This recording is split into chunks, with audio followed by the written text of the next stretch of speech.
Welcome to the Shutter. I got two more good ones for you. The first is from an ex-ghost hunter, and the second was sent to me by Wes Germer from Sasquatch Chronicles. It's a strange story indeed. So get ready, kick back, and enjoy.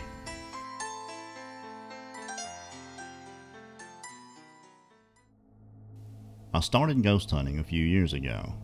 We had a team and we bought all the equipment: recorders, thermal cameras, EMF meters, the works. We go to different places and investigate. We've had several noteworthy experiences. I've heard voices, strange knocks and bumps, cold spots, and moving shadows. It seemed every place we went, we got at least a little activity. That is, until we visited the empty house of a friend that claimed it was very haunted. I was unprepared for what happened after leaving that place. We got there and set up our equipment. It was just about dark 30 when we started recording and doing our investigation. We stayed there the whole night and didn't hear or see anything. I reviewed all the footage and recordings, and for the first time, got absolutely nothing. About 3 days after the investigation, bad things started happening to me.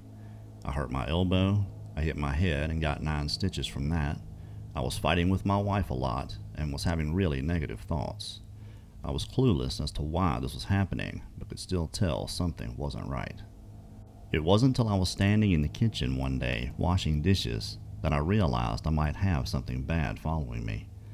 I was rinsing a glass when out of nowhere something hissed right in my ear. It was loud and menacing. At the same time, the glass I was rinsing broke into several pieces. I turned off the water and backed away from the sink. I was standing there stunned at what had happened. I walked out of the kitchen and down the hall to the bathroom. As soon as I turned on the light, I heard 3 loud knocks. It sounded like they came from the mirror, like someone with a piece of metal tapped hard on the mirror 3 times. I killed the light and rushed out of there. I grabbed my Bible on the way out the door and began reading the Lord's Prayer. 2 days went by uneventful. I was sure whatever it was had gone. That is, till one night we were sleeping, and I was awakened by that same hiss right in my ear. It jolted me out of my sleep. It took me a moment to realize where I was and gather my bearings. When I did, I looked over at the clock. It was 3:02 a.m. I always heard that time called the witching hour, and now I was experiencing it firsthand. The room was dark, except for some ambient light coming in from the window. It took a moment for me to realize that someone or something was standing at the foot of our bed. When I saw it, I was startled, of course. I couldn't hear anything. In fact, it was so quiet that I could hear the high-pitched ringing of silence in my ears. It appeared to be some sort of shadow person, but more than just a shadow. It looked solid, a very defined outline. It was tall with broad shoulders and very long arms. I could see no face or any other features, but there was no doubt it was something, and it didn't feel benevolent. The shadow stood there for what must have been 2 minutes, a lifetime in my mind, and then it went down below the bed, not like it bent down, but like it melted into the floor. My wife never moved. I lay there the rest of the night, too scared to move myself. Once I could see the sun coming up, I got out of bed, got dressed, and headed to the Catholic Church. I'm not Catholic, but I knew those priests dealt with things like this. I told the father what I had experienced, and he agreed to come to the house and bless it. Before I left there, he blessed me, gave me some holy water and a St. Michael medal. He came that afternoon and blessed every inch of the property. I never experienced anything after that, and I never hunted spirits again. Whether you believe this or not, if you decide to get into ghost hunting, protect yourself and anyone that goes with you. There's a lot of evil in this world that goes beyond what can be considered normal, and it can and will make you all too aware of it. Could you imagine having to deal with some unseen entity? Terrifying. This next story was sent to me by Wes Germer from Sasquatch Chronicles. Hope you enjoy.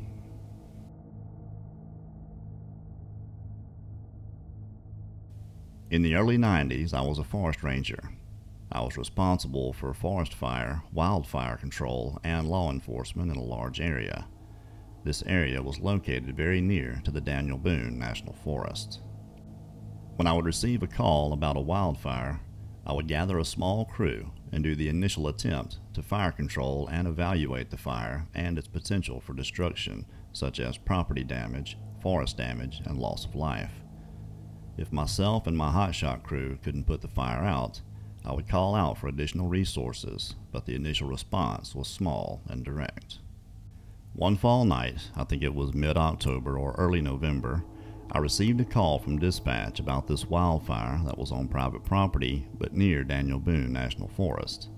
It was pretty late at night, I think around 10:30 p.m., so I gathered a crew of only 2 firefighters and headed to where the fire was reported to be. As we got close, we could see the orange glow against the dark sky. The fire was on a hillside, and judging by the light that it was giving off, it was big.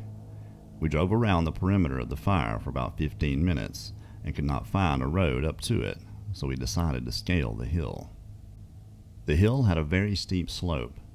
The leaves had fallen and accumulated on the face of it and made it very difficult to climb.